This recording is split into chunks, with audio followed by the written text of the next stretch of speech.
for dark nights.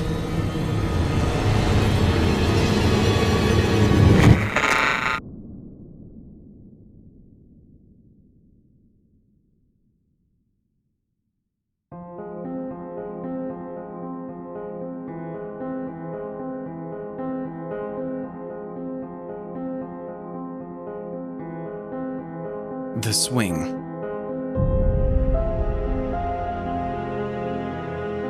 Written by Dan David. Narrated by Jeff Clement.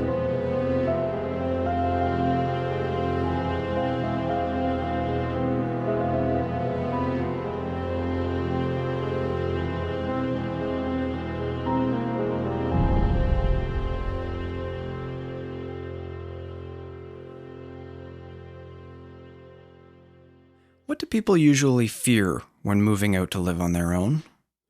What sort of problems does one normally encounter when finally venturing from the safety of their parents' home into a place of their own? Perhaps it's paying their rent on time, or having to do all the cleaning without any of Mommy's help. These were the things I anticipated. I never could have predicted the events of the past week. We had finally moved the last box into my new house. Single-level ranch and only 2 bedrooms, but for a bachelor like me, it was a dream come true. The house was right in the heart of a great suburban neighborhood with a 2-car driveway and a pretty big backyard. When I had seen the yard, the first thing I thought of was all the parties I'd be hosting. I stepped onto the deck and took a breath of fresh air while closing my eyes to imagine the endless nights of friends, booze, and of course, women. I stretched my arms out and let out an exuberant sigh of relief. As I scanned my surroundings, I couldn't help but notice the elevated deck gave me the proper vantage point to see into my neighbors' backyards. I figured since I hadn't formally met any of them yet, I would try and guess now whom I'd have to worry about if my parties got too rowdy and the risk of 911 calls would become a harsh reality. To my right, I saw a vibrant garden, a grill, and a hammock. I figured it was a middle-aged couple. Hopefully they're not too old and cranky, I thought to myself as I turned my head to view my neighbors to the left. And that's when I saw him. Under a large oak tree, adorned in colorful Christmas lights, was what looked to be a young boy swinging away on his playset. Great, I thought. I bet his bedtime is a lot earlier than any party I throw would be ending. I continued to look at the boy. His back was turned to me. He wore a hoodie and gloves, which struck me as odd since it was summer and pretty warm outside. I brushed it off and assumed the boy was sick. I went back inside and began to unpack everything. With the help of some friends, we managed to put together all my furniture, hook up my home entertainment system, and more or less get the house in working order. I just sent out the text, guys. Get ready to party tonight, I exclaimed as I leaped off the couch and finished my beer. The guys all began to cheer, and a round of high fives were exchanged. By now, the sun was setting, as it had been several hours since we had first brought in all my belongings. My friend Dan was unpacking one of the last boxes as he eagerly looked out of the window. Have you met your neighbors yet? Any fine young ladies gonna be coming around here asking to borrow some sugar? He asked in a sarcastic tone as he turned to me with a lewd gesture. Smiling and walking over, I replied, "No, not yet, but I don't think I'll have much luck in that department. From the looks of it, it's just a bunch of normal families. One of them even has a kid." As I pointed to the house I had seen earlier, my face scrunched to show a look of confusion and surprise. The boy I had seen swinging earlier was still there. He was still swinging under the ambience of the lit-up tree. Weird.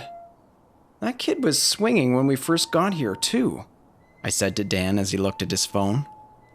Barely acknowledging my comment, he raised his hand up and mumbled, Must be a special ed kid or something. He walked off, calling more people to invite them to the housewarming party. I turned back to the swinging boy. He couldn't have been swinging this whole time, could he? That night, as planned, we had my housewarming party. It was such a great time.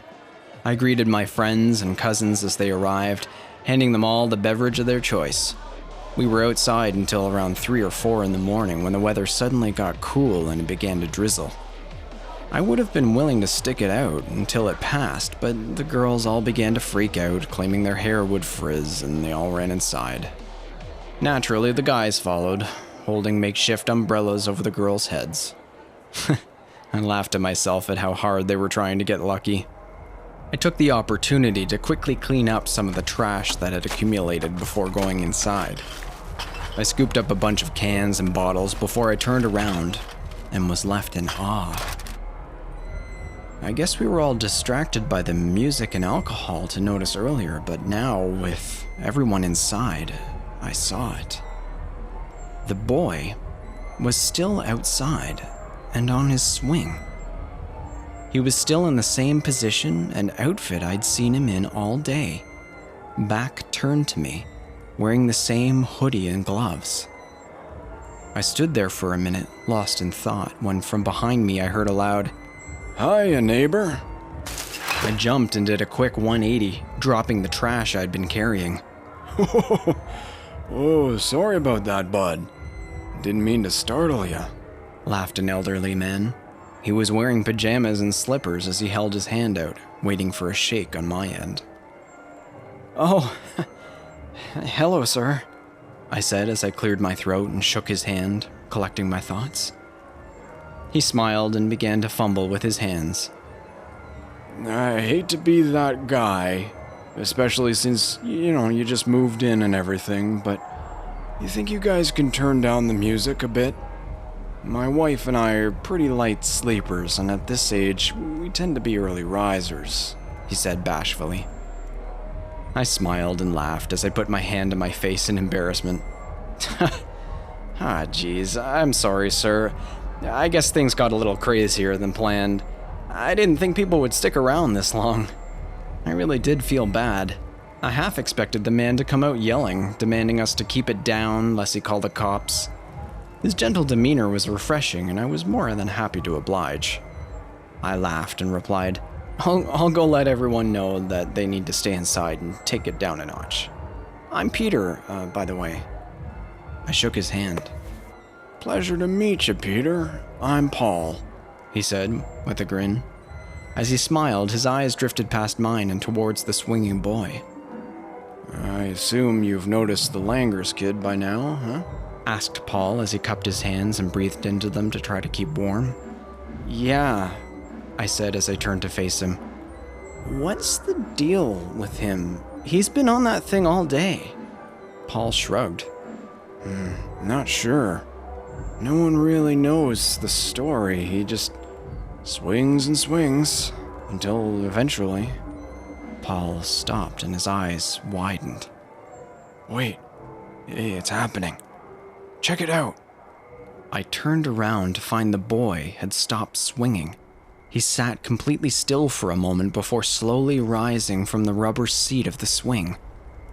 He began to shake violently, falling to his knees and scraping the dirt below him. Even from where we were standing, we were able to hear his quick bursts of shrieking and gurgling. I became concerned. Was the boy okay? It looked like he was having an asthma attack or a seizure.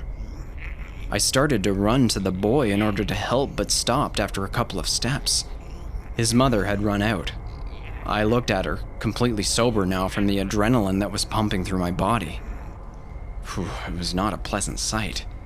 She was a frail, haggard woman with a gray, knotted mane of hair on her head.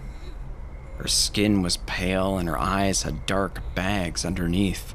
It looked as if she hadn't slept or had a proper meal for ages. Mrs. Langer rushed out quick, holding a small, orange bottle, the kind one would receive from a pharmacist. After she reached her boy, she knelt down and poured several white pills into her hand. Before she could even finish offering the pills to her son, he had grabbed her arm and buried his face into the palm of her hand, inhaling the pills. Mrs. Langer pulled away and began to rub her wrist. It appeared the boy had hurt her, which did not really surprise me due to how skinny the woman was. Paul and I watched intensely without uttering a single word. After a moment or two, the boy simply rose back to his feet, sat back down on his swing, and resumed his leisurely activity. Mrs. Langer grabbed the now empty orange bottle and proceeded back inside, still clutching her wrist. Paul and I were both shaken up. We had no idea what we had just seen. Wow, I've seen the boys spaz out before, but never that bad. I bet whatever condition he has is getting more severe. Poor kid, Paul said as he rubbed the back of his head. What? What exactly is wrong with him? I asked, with my eyes still glued to the child. Like I said, I don't know. No one around here does, Paul replied, turning around and walking back to his door. Anyway, my wife is probably getting worried. You have a good night, Peter. Yeah, I sighed, arranging my thoughts. Nice meeting you, Paul. We both exchanged a final wave and returned to our respective households. The party was dying down when I entered, and I was glad. What I had just seen took a lot out of me. The next morning, I felt like shit. The copious waves of alcohol I had carelessly consumed the night prior had finally caught up to me. My head throbbed, and I was severely parched. I stood up, and the arid sensation in my mouth and throat was quickly replaced by feelings of nausea. I scrambled to the bathroom and dropped to my knees, clutching the porcelain for dear life.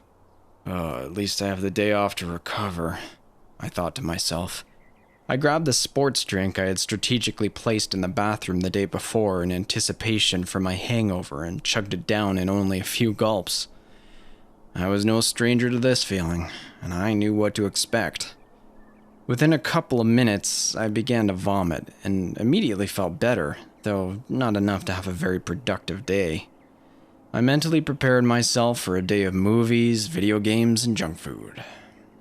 After a couple of hours of lying in my borderline vegetative state, I heard the mailman make his stop at my door. In no mood to get off the couch, I ignored it and continued binge-watching the zombie show everybody was raving about. It was probably not the best idea to be observing such grotesque gore while it felt as if a war was being waged in my stomach. I sucked it up and continued to watch.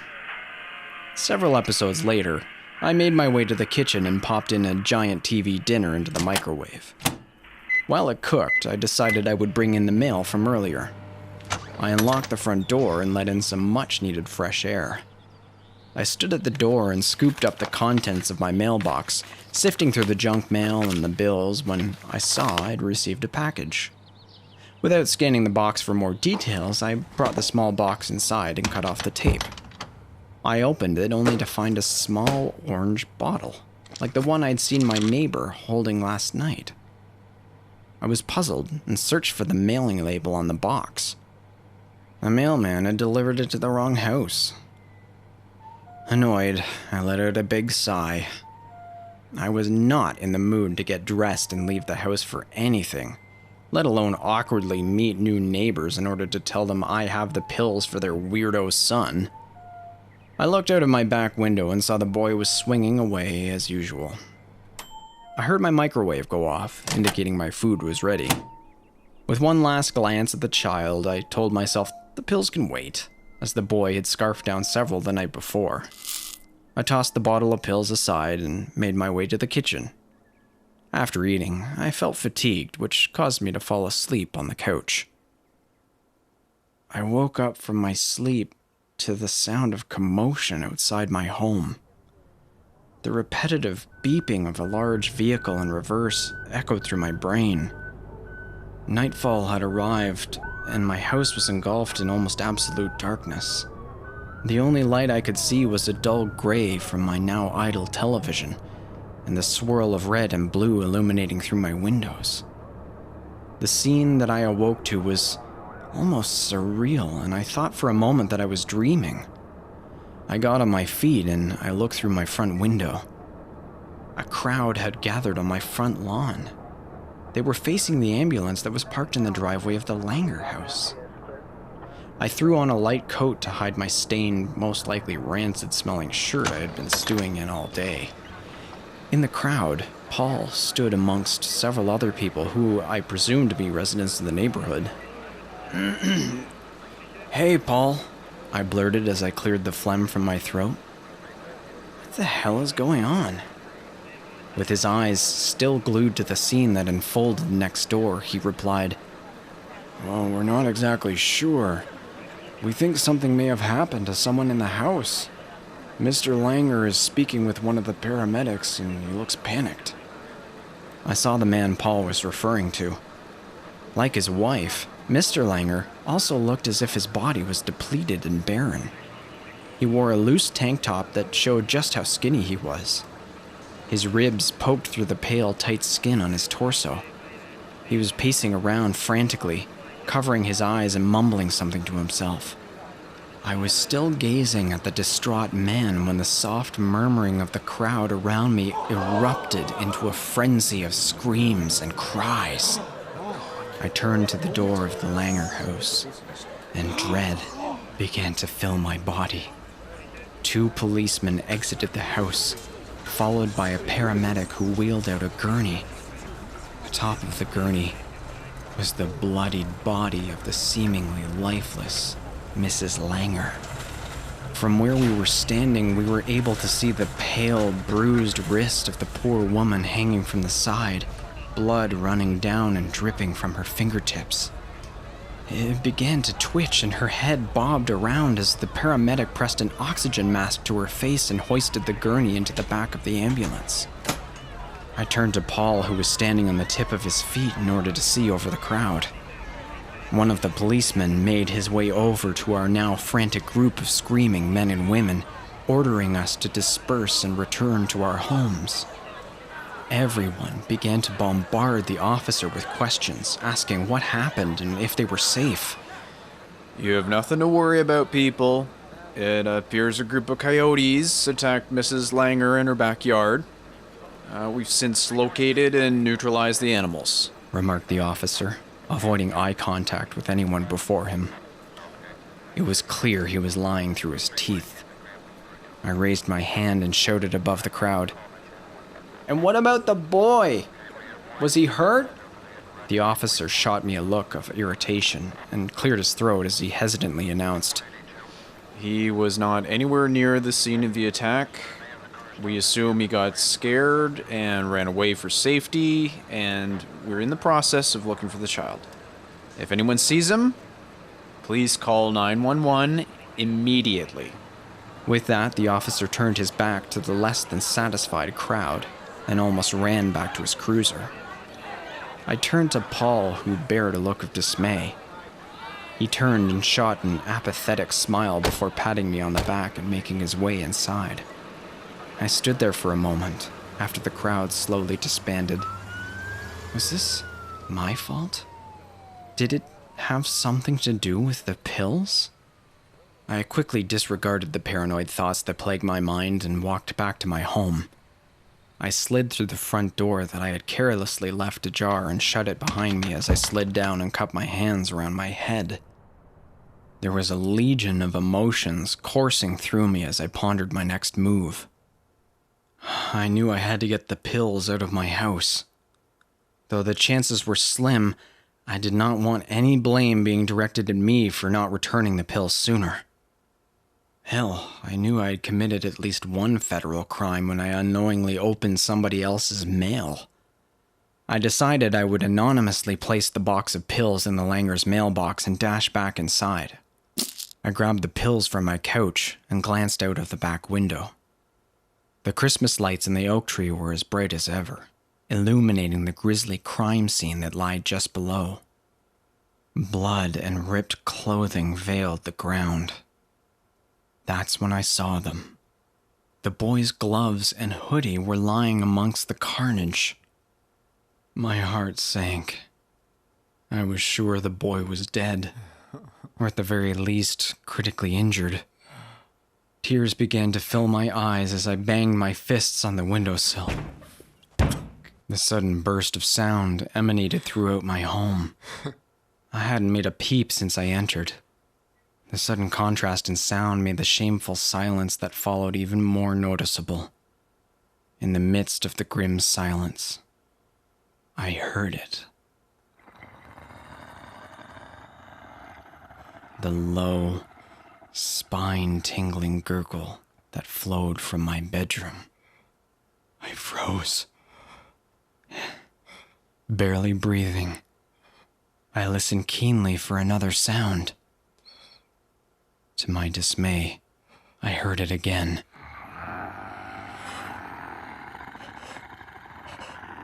Another disgusting gurgle, now louder and fiercer, almost like a growl.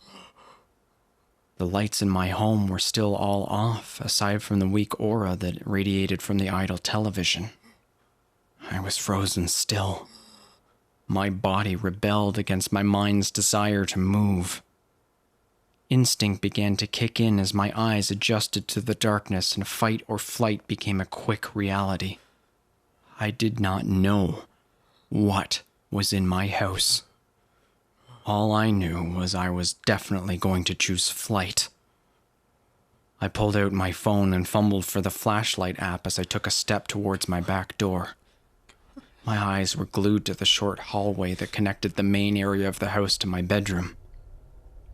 That's when I saw it. A small creature began to crawl from the hallway. I could barely make out any of its features.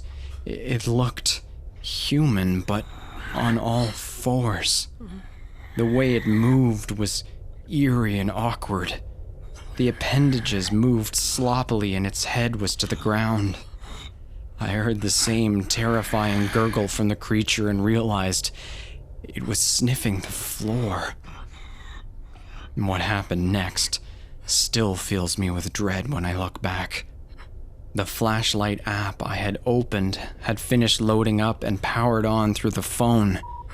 The bright light pierced the darkness and lit up the monstrous figure. I felt sick. Do you ever get the feeling in the middle of a nightmare where you start to suspect you aren't in reality and you're begging yourself to wake up? That desperate feeling of despair coursed through every fiber of my being. In front of me stood the Langer boy. Without all the layers of clothing he usually wore, I was able to see him for what he really was. This was not a normal child.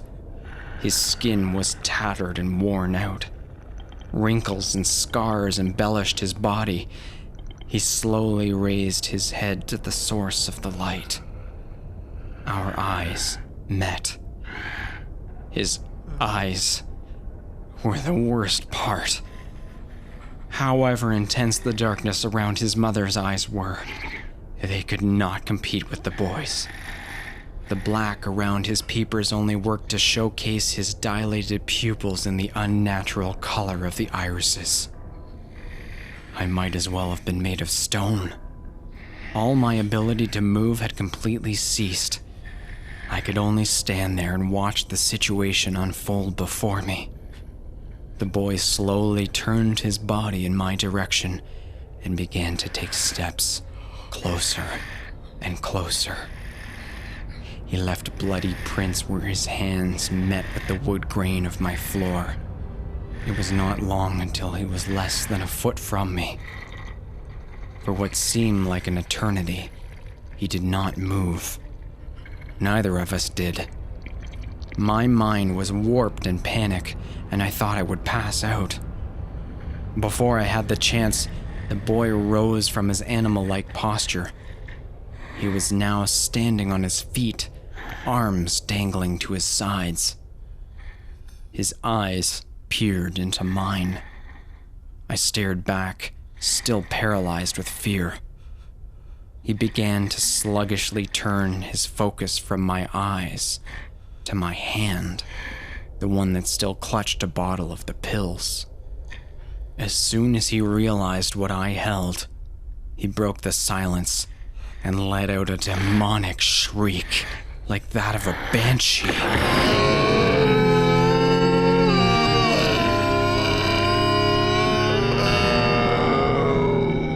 Only his mouth moved as his jaw dropped. This awoke me from my trance and I fell down, still facing the boy. He crouched so that his face met mine. His mouth was still agape, exposing his sharp, mangled teeth. The tiny razor still contained small shreds of what I assumed to be his mother's flesh. He stretched his arm toward me and unraveled his blood-stained hand. Instantly, I knew what he was after. "You," my voice trembled. You want your pills, right?" He continued to stare at me, unwavered by my question. I lifted up my hand and began to open the small orange bottle. With shaking hands, I poured several pills into the palm of the child. I waited for a minute. I did not know time could move so slowly. I just wanted him to leave. Eventually, the boy's mouth shut and curled into a faint smile. He turned and made his way to the back door. He shot one final glance over to me as he tilted his head back and consumed all the pills I had given him. With an audible gulp, he pushed open the door and wandered back to his sanctuary. I watched as the boy took a seat on his swing and began to sway forward and backward like nothing out of the ordinary had happened. I managed to shut my back door before collapsing to the ground. It's been a week since that night, and I've returned the pills as planned. Mrs. Langer is still in critical condition, and now her husband has taken over, feeding the mysterious pills to his son whenever he needs them. I was never questioned by anyone about what transpired that night. I did not report the incident. I plan to move out soon. Maybe to an apartment in the city where there are no yards or playsets. The nightmares and fear from that night have run rampant in my mind. My backyard is still a mess from the party. I have not dared to go back there in order to clean things up. This is due to the fact that, since that fearful night, the boy makes sure to swing, facing my home. Whenever I even glance out of the window, I see his haunting eyes peering into mine as he smiles that horrid smile. The last I saw of the boy was his father coming out to give him another dose of the medication. Mr. Langer was down to his last bottle. That was 3 long nights ago. I'm looking out of the window now to see what I expected to see. An empty swing.